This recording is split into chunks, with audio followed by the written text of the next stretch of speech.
mañana qué va a hacer Donald Trump, más allá de su discurso Claro. de odio, pero también sé que la presidenta, y con esto cierro, la presidenta de México, Claudia Sheinbaum Pardo, está muy bien plantada y ya dijo, no violaciones a la soberanía. México es un país independiente. Y en torno a la presidenta, sé que más del 80% de la población la apoya y pues hay que esperar. Eso es una cuestión de esperar, Vicente, de no caer en la Así es. desesperación. Y ese es el comentario, Vicente. Vamos a rescatar, me dice don David que ha encontrado esa parte en la que Donald Trump habla del tema de migración y la supuesta invasión de la que tanto ha hablado en campaña. Lo retoma para su discurso. Adelante, don David, y escuchamos después los comentarios de Ricardo Sevilla y de César Gutiérrez Priego. First, I will declare a national emergency at our southern border.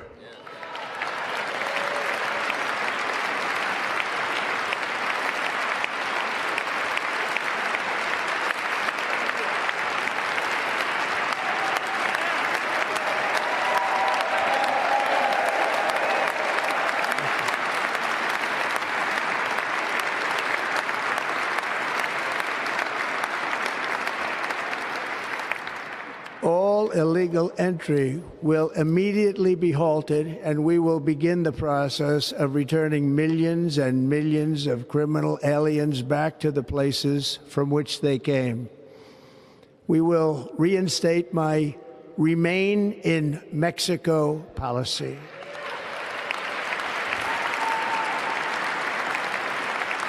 I will end the practice of catch and release. And I will send troops to the southern border to repel the disastrous invasion of our country.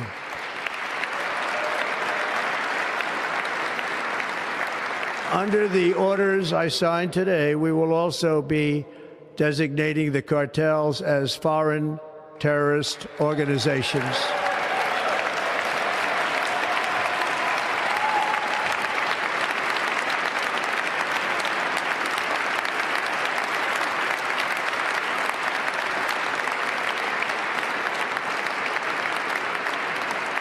And by invoking the Alien Enemies Act of 1798, I will direct our government to use the full and immense power of federal and state law enforcement to eliminate the presence of all foreign gangs and criminal networks, bringing devastating crime to U.S. soil, including our cities and inner cities.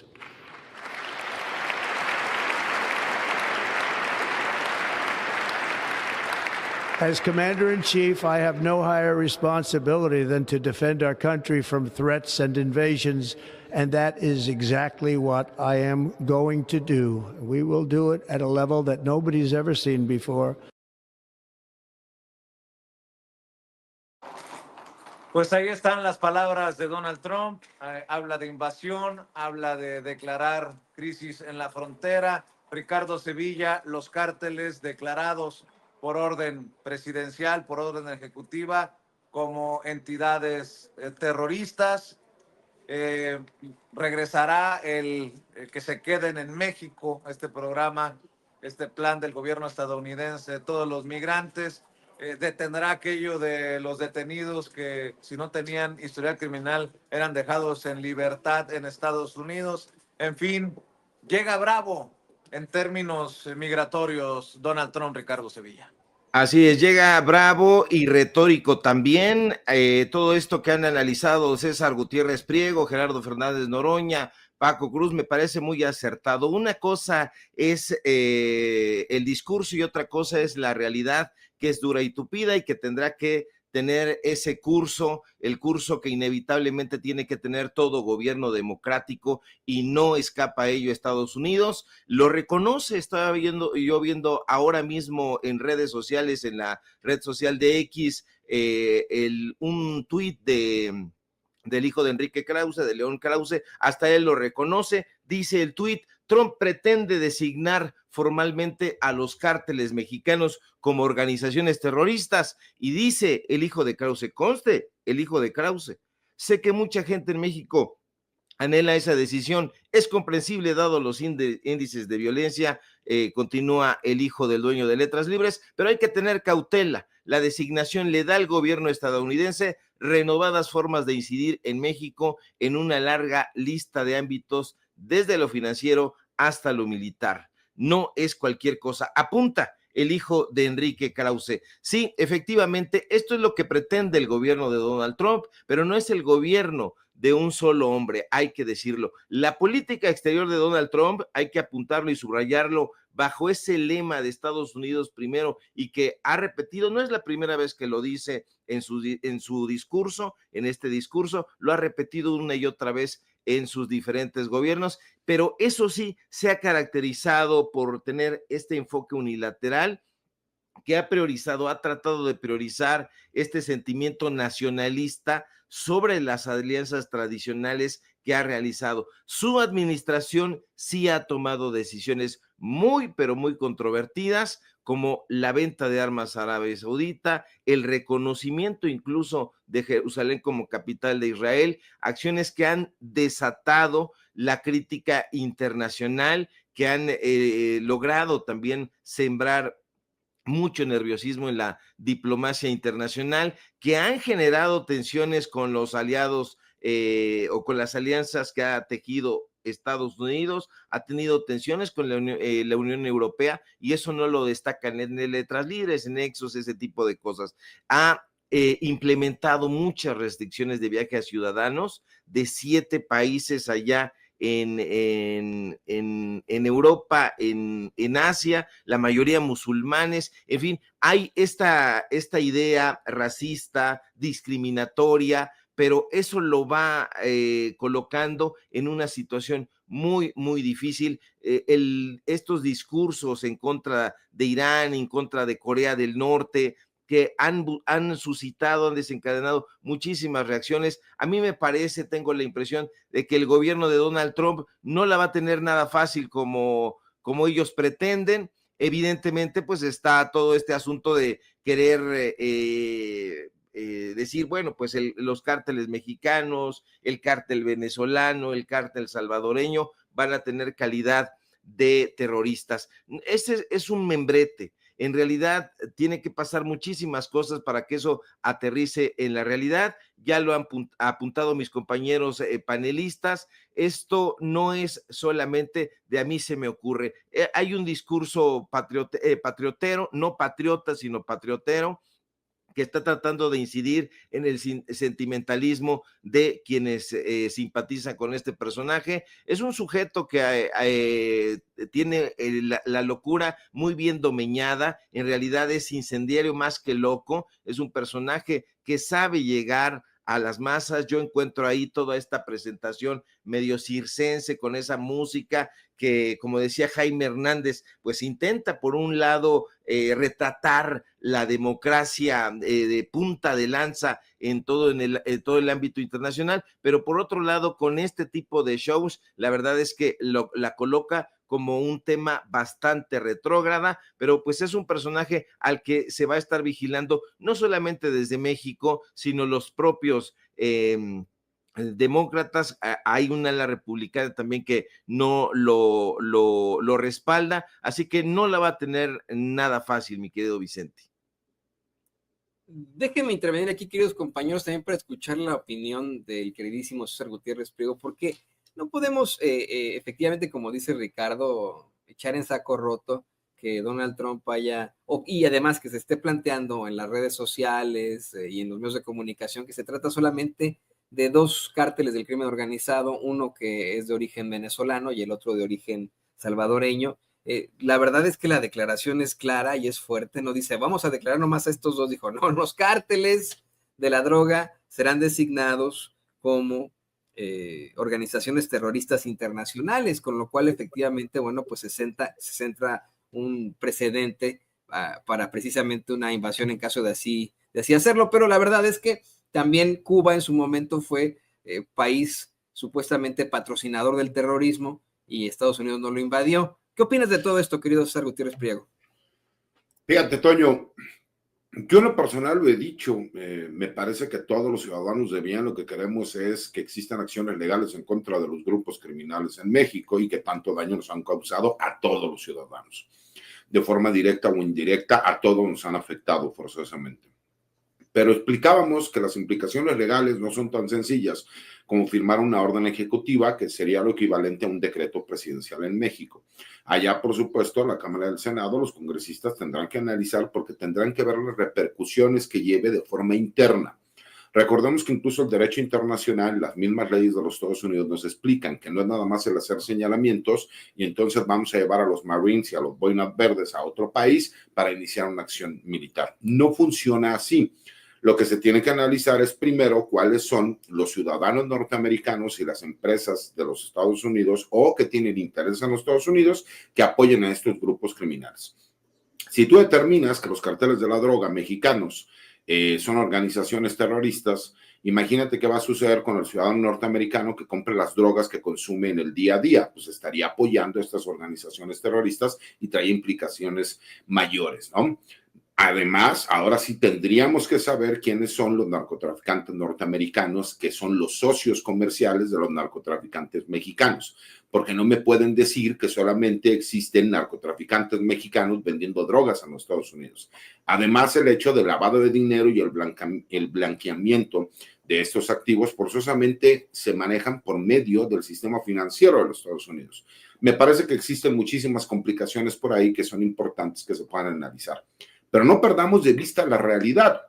La realidad es, si haces esa declaración respecto a que México auspicia a estos grupos criminales internacionales y que para ellos son organizaciones terroristas, pues no podrías tener un tratado de libre comercio con México, porque en teoría estaría auspiciando a grupos terroristas. Me parece que toda esta injerencia tiene que ver también más con temas de carácter comercial. Y entendamos algo, me parece que todos en México lo que queremos es que tanto el gobierno de México como el de los Estados Unidos tengan mayores herramientas legales para ir en contra de los grupos criminales. ¿Por qué los grupos criminales tienen el poder que tienen? Pues porque tienen un poder económico que les da oportunidad de corromper autoridades.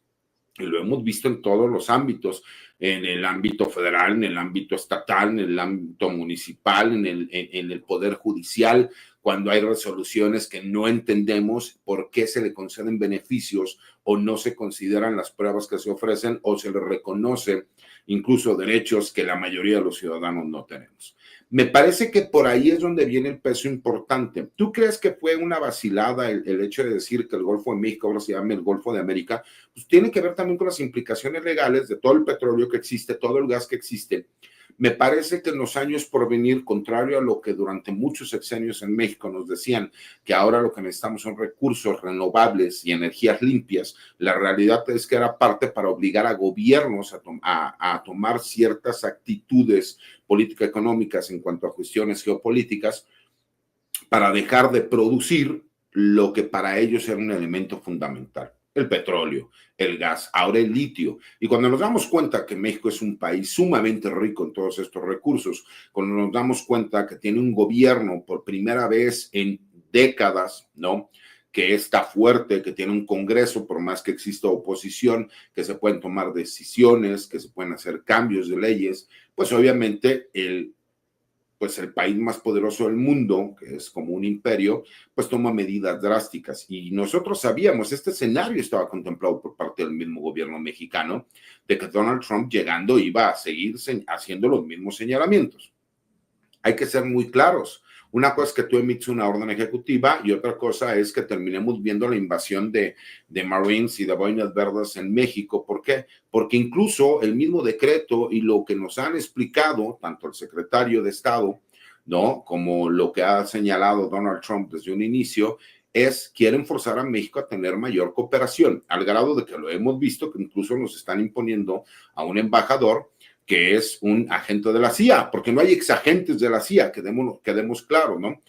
Para los que hablan de militarización, pues están mandando a un coronel retirado del ejército, que además tiene trabajo de inteligencia y contrainteligencia, y que es reconocido por lo que realizó en su momento en Europa Occidental y lo que realizó en El Salvador, incluso primero como agente de la CIA y posteriormente como embajador. Y es lo que nosotros hemos señalado en México. Nosotros queremos cooperación por parte del gobierno de los Estados Unidos. Entonces, dentro de todas las noticias no son tan catastróficas como la gente señala. ¿Por qué? Porque independientemente del proceso legislativo que se tiene que llevar a cabo y que no será inmediato, México también tendrá la oportunidad de decir, perfecto, estos grupos del narcotráfico que tú estás señalando como organizaciones criminales, pues fíjate que nosotros también tenemos investigación que ellos han sido apoyados por parte de todas las armadoras norteamericanas, porque la prueba más evidente es que las armas se encuentran aquí, los decomisos que nosotros hemos realizado demuestran que estas armas que tú vendiste de forma legal en los Estados Unidos llegaron de forma ilegal a México.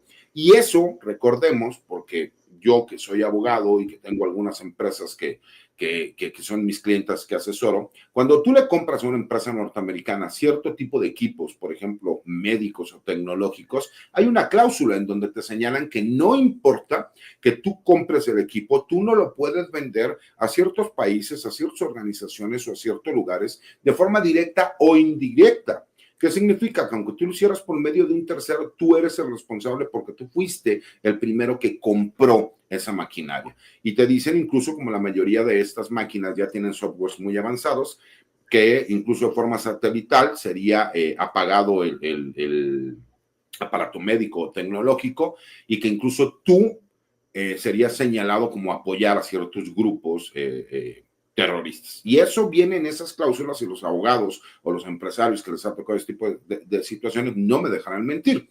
Entonces, cuando nosotros vemos toda esta situación, ¿tú crees que los políticos no analizarán y dirán, caray, nosotros vamos a llegar y vamos a hacer esto y muy posiblemente nosotros, si aplicamos la ley, somos quienes vamos a terminar perjudicados porque es un hecho real? Pues que las armas se compran en los Estados Unidos, que el blanqueamiento del dinero se da en los Estados Unidos forzosamente, aunque se vaya a paraísos fiscales y posteriormente regrese a los Estados Unidos para poder llegar a México, para poder llegar a Colombia. Eso es un hecho real y que está investigado.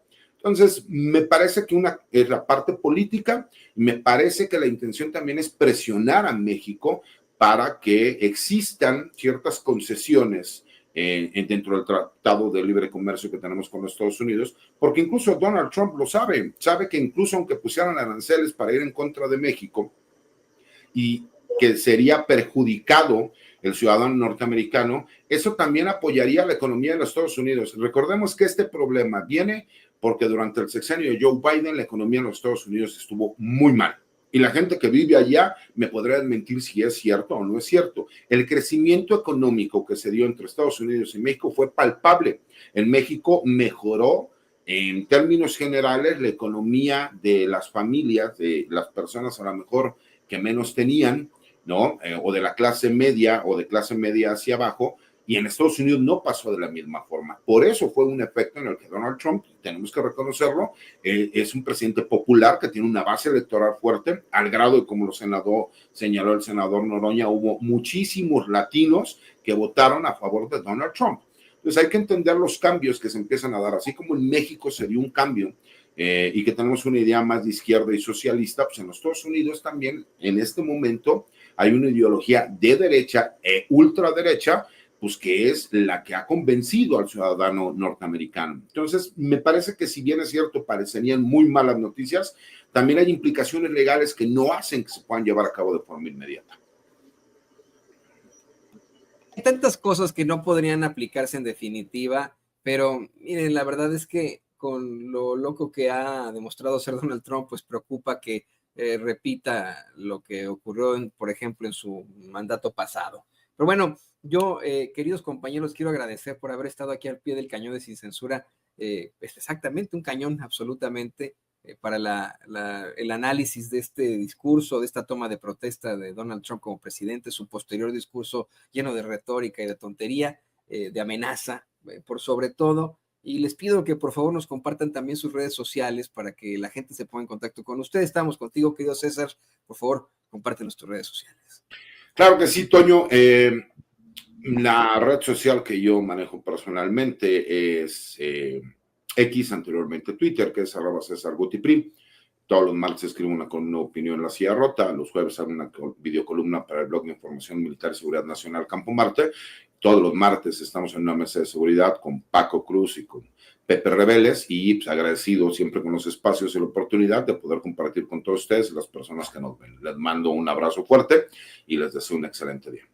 Muchas gracias al queridísimo César Gutiérrez Priego, quien, por cierto, ayer el fin de semana te registras ya como aspirante. Bueno, no te registras, te hacen en la... Fuimos a la entrevista con el Comité de Evaluación del Poder Legislativo.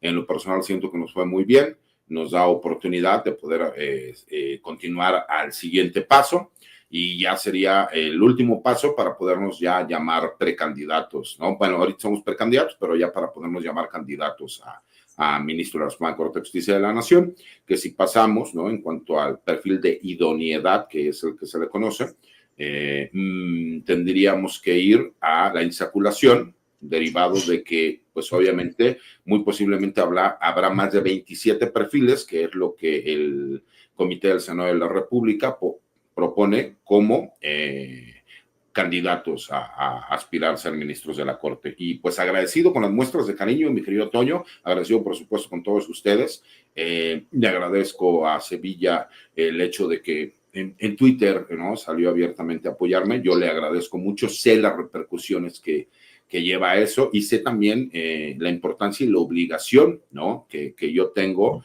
de, si se da la oportunidad de ser candidato y posteriormente hacer una campaña, y si la gente la convencemos que vote por nosotros, pues entiendo que es un hecho histórico y que incluso la exigencia será mayor en un caso como el mío, y la verdad es que muy agradecido con todas las muestras de cariño, y que también Paco abiertamente lo ha dicho, ¿no? Y eso yo lo agradezco mucho. Recordaron también que hay otro amigo de nosotros que está participando, que es un gran perfil, que es el doctor Isaac de Paz, y que me parece que la gente de bien podemos hacer un cambio trascendente en el Poder Judicial de nuestro país. Pues qué emoción, querido César, la verdad que qué emoción, y te deseamos lo mejor de lo mejor. Ya sabes que aquí tienes todo nuestro respaldo sin censura, y bueno, pues también le pido al queridísimo Ricardo Sevilla que nos comparta sus redes sociales para que la gente se ponga en contacto con él. Claro que sí, querido Toño, público memorioso, nada que agradecer, mi querido amigo César Gutiérrez, tienes mi voto de ser ese momento, de llegar a ese momento, que esperemos que así ocurra. Y bueno, usted, público memorioso, no se deje sorprender. Este asunto de que Donald Trump va a imponer aranceles, hagamos memoria, por eso yo siempre hablo del público memorioso. Donald Trump promulgó aranceles en su primer mandato a China, a la Unión Europea, a Canadá, a México, se retiró de la Asociación Transpacífica y firmó incluso un acuerdo sucesor del Tratado de Libre Comercio. Usted no se deje sorprender, porque ahora Ciro Gómez Leiva ya regresó y está muy feliz ahí en los estudios de Radio Fórmula, le movieron el rabito también, ya está muy feliz, va a estar, dice, una temporada por acá y va a estar esparciendo mentiras. Mientras tanto, ahí Biden ya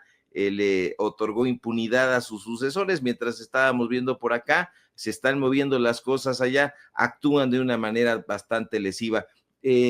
Aquí, si usted lee a Hans Magnus Enzensberger, va a entender por qué hay esta idea, Perspectivas de la Guerra Civil se llama este libro, que me parece muy interesante, lo releo cada que puedo. Pero ¿por qué se hace la guerra siempre a los vecinos? ¿Por qué tiene esas implicaciones tanto en lo político como en lo sociológico y en lo psicológico? En fin, ya no le echo más rollo.